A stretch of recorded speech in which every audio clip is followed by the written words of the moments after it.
Walk on, y'all, it's Dimz back for the attack, but you already know that. And welcome to a review of Hitbox Arcade's SmashBox.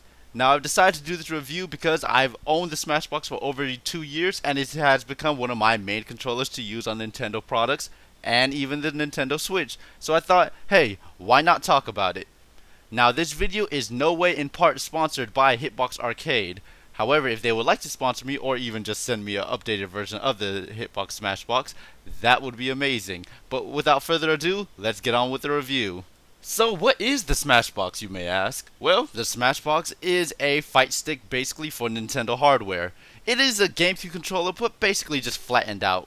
And it has all the functions of a GameCube controller, but with a little bit extra and more. The stick is pretty big at 8 inches in length, 16 inches in width, and about 2 inches in height. And the body of the stick is mostly made out of metal. When you get the Smashbox, what comes inside is the Smashbox, a detachable cable, a cleaning cloth, an Allen key for customization, maybe some stickers, a blue printer cable for you to connect to your computer, and I believe you get one of their official Hitbox GameCube adapters. However, I'm not sure, but 2 years ago they didn't have it, so I didn't get it. But, you probably get it today. Also, 2 years ago, the Smashbox was not detachable, but now it is today. That was my only gripe of it when I first got it, but heck, they fixed it, so I can't really gripe no more. Alright, let's talk about getting started. As soon as you get your box, you should open it up, grab the printer cable, plug it into your box, and plug the other end into your computer so we can get it updated. For the most recent update, you should head over to hitboxarcade.com, go to info, and go to downloads. Download the SmashBox software, which is the designer software and the firmware updater. The firmware updater sets your Smashbox to the latest update. Now, it may become at the latest update when you get out the box, but this is good knowledge to know, especially for future updates. Now, the designer software is where you're going to do your Smashbox remaps and all the little funny intricate things with it.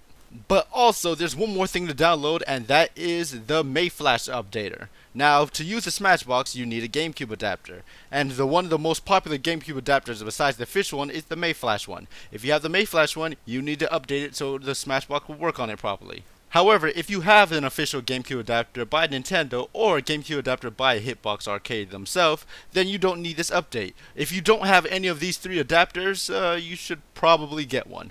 Last but not least, you should get on Discord and join the Hitbox Arcade Discord, because this is a great and amazing resource for anyone who's new or anybody who has questions about the Smashbox or even the Hitbox or any of Hitbox products once they get one. The community is very nice, very welcoming, and they'll answer all your questions. It's because of them is why I'm still an owner. Now, let me give you a quick rundown on how the designer or the remapping software works. If you would like an in-depth guide of how it all works, Hitbox Arcade has a YouTube channel and it goes over everything. But for now, let's go through the basics. Now, the Smashbox has 3 profiles where you can map 3 completely different layouts and switch them on the fly using the lever and the switch on the side of the Smashbox. By default, the first profile when the lever is pointed all the way up is for Smash Ultimate. The second profile when the lever is in the middle is for Melee, and the third profile is just a generic setting. Now, it's like this by default is because the angles are set to certain things that are beneficial for each of those games. Now, I'm not getting into the angles right now because that'll be getting in depth, but let's just go over to the button mapper. Now, with the button remapper, it's pretty self-explanatory how it works. Just make sure you know that you should load in your current Smashbox inputs just in case you've changed it, and when you are finished, make sure you save them as well. Here's how I currently have my Smashbox set up. I have my first profile for all SmashBros and normal platform fighter games. My second profile is strictly mapped for Rivals of Aether, and my third profile is mapped for generic every other game, basically traditional fighters and all the others of the such. Now, going off of what I just mentioned with my third profile, yes, you can play other games with the Smashbox. I get this question a lot. It's fine. The Smashbox, again, is pretty much just a GameCube controller. It isn't strictly only for Smash, so if you like to play other games with it, you can. It has become my main controller to use on Nintendo products just for this reason. A lot of games work great with the Smashbox. The thing I've noticed is, if the game can be played with a D-pad, the game can be played amazingly with the Smashbox. And that's all there is twist to it because the SmashBox does not come with a joystick. However, if you would like to play a game that would require a joystick, let's say Zelda Breath of the Wild, you actually still can. The SmashBox allows you to actually attach a Wiimote nunchuck attachment and use that joystick as your main movement option. It does take some time to get used to this compared to normal, but you still can do this, and it plays just as well as anything else. If you really wanted it to, the SmashBox could be your one and only controller you can use on any game on a Nintendo hardware, or PC if they accept GameCube controller on that certain game. However, might be a small problem you might run into.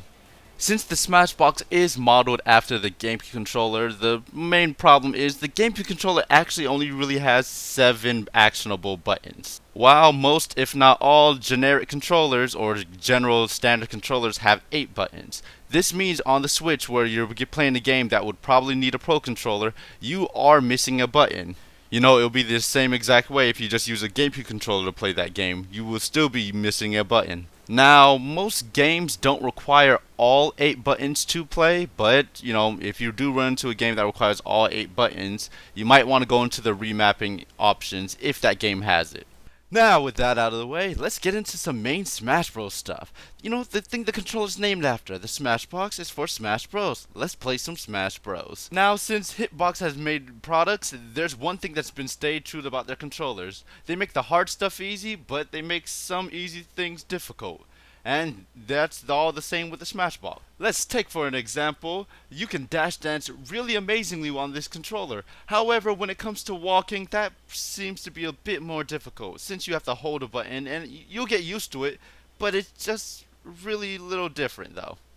But one great thing about this SmashBox is the customization, since you can put any control, any button in any spot of the hitbox. You can play exactly how you want to play. You can put your fingers exactly where you want to put them. In the most comfortable position. Every single button is remappable, so you'll be able to play in any single fashion that suits you. Now, let me talk about some frequently asked character questions. So, number one and first and foremost, every character in the roster works fine with the SmashBox. Don't think they don't. Every character in Smash Bros. And pretty much any other game, they will work fine. However, it seems there's the 2 biggest questions I always get about the SmashBox, so let's just talk about them. The first one being Ness and Lucas. And more specifically is, how do they recover when you don't have a joystick but just the WASD 4 buttons? Well, I'm here to tell you they recover just fine. However, it does feel a bit different. Not too much different, but just a bit. Because with a joystick, when you shoot out your electric ball to recover, you feel like you are the electric ball. But with the SmashBox, it feels like you are guiding the electric ball. Like you're just right in front of it, just guiding it where to go. It's a small difference, but you will get used to it if you play these characters. Now, the next one being all about the space animals. I'm talking Fox, Falco, and Wolf. This one gets asked a lot, and understandably so, because hey, with only 4 buttons, how do you get angles that are not 90s or 45 degrees? Well, I'm here to tell you that the SmashBox was specifically tailored for that. They have created new functions of buttons that doubles as the D-pad, known as the X1, X2, X3, and Y1, Y2, Y3. On Hitbox Arcade's YouTube, they go in depth and explain everything to the T. But to summarize and make it basic, with these buttons and the combination of them plus your up B, you're able to fly off in 32 different angles if you wanted to. Now, it is a lot to learn, not too much, but it is a lot, and that's why they have the videos on Hitbox Arcade YouTube channel. You do not have to learn them all, you really don't, but if you want to, you can. And more specifically, you do not have to learn these at all if you don't play the Space Animals. But if you play the Space Animals and you just want to learn the basics, all I will suggest to you is learn X2. X2 is the specific angle that lets you recover upwards and downwards at a 30-degree angle. Some may call this the mango angle, but it's just that 30-degree angle, which is actually a really great sweet spot, especially for Wolf. And plus, X2 also doubles as a down taunt, and everyone needs a down taunt. So, here's a big question. Should you switch over? Now, obviously, this is a question you'll have to ask yourself, but I will offer you some pros and cons about the SmashBox. Here's a pro. Unlike the GameCube controller, you do not have to worry about if you won the controller lottery or not. Every SmashBox is made the same and it can be changed to work exactly how you want it. So if you wanted some weird angle or some weird snapbacks, well not necessarily snapbacks, but you know what I mean, you can make your SmashBox do exactly what you need it to do. However, here's a con. Learning the SmashBox will basically feel like you are starting to learn how to play this game from scratch. I mean from absolute zero. This is a feeling that not everyone is going to like, and it will roughly take you about 1 or 2 months to start playing with intentionality again. It's definitely something you have to stick with and power through the beginning process if you want to actually learn how to play with a SmashBox. You know, it's kind of like you're learning a musical instrument. But the upside to that is another pro. If you feel like you cannot learn the SmashBox, or you feel like it really isn't for you, you can return it within the first 3 months, as long as you did not open up the inside of the fight stick. Plus, you really shouldn't be worried about opening up the fight stick or even customizing it before you actually know if you like it or will be able to use it or not. And here's another pro coming at you. Once you learn the SmashBox, there really isn't another reason to buy another GameCube controller. Since fight sticks don't really wear and tear down as often as normal controllers, there's no reason for you to go and get one. And even if there's a problem with your SmashBox or any fight stick, finding the problem and replacing the parts is very easy and pretty inexpensive. And last but not least, this is a possible con. This stick is a big stick. It's not the biggest stick, but it's not the tiniest either. So if for some reason you have a problem with bigger sticks, then yeah, this would be a bad thing. But hey, psst, if you really have a problem with big sticks, then you can actually go on their website and buy the internals of the SmashBox called the SmashBox Experience. And you can literally just have fun and wire this up and make it fit a tiny shoebox if you really want to do that. So those were some good pros and cons, if you're iffy about and if you should switch over. But on top of that, let me tell you why I switched over. Well, I was first very interested in the prospect of using a fight stick for Smash Bros. But honestly, what really caught my eye was the style of fight stick. When growing up, I've always played fighting games and when I always use a keyboard or I strictly just use the D-pad. So having a stickless fight stick did really appeal to my fancy. But there wasn't too many on the market, especially ones that are tailored to Smash Bros. On top of that, I've always felt like whenever I messed up simple things that I always try to do consistently and always trained at, I always thought to myself, maybe it's not fully me to blame. Maybe it's the controller. But that's classic John. That's just the classic excuse to blame your controller. Don't blame yourself. That's what people do when they want to seem like complainers. But I was really feeling like that might be the case for me. And with, GameCubes now on the market for over $120 and $150, I had seen the SmashBox and I was like, hey, with a 3-month return policy, I might as well just cough up the extra 50 and try it out. And I am so glad I did. My movements and inputs have been so precise and deliberate ever since using the SmashBox that every time I miss input, even just a little bit, I know it was 100% my fault, and that's just a great feeling for me. It shows that I can improve and I can make less mistakes and nothing was really on my controller. Alright, now let's get on to some tournament prep. Though everyone may not be a competitor like I am, but if you are, here's some tips for you to make sure you go into tournaments and events with your SmashBox goes as simple and smooth as possible. Tip 1. Have a book bag or carrying case for the SmashBox.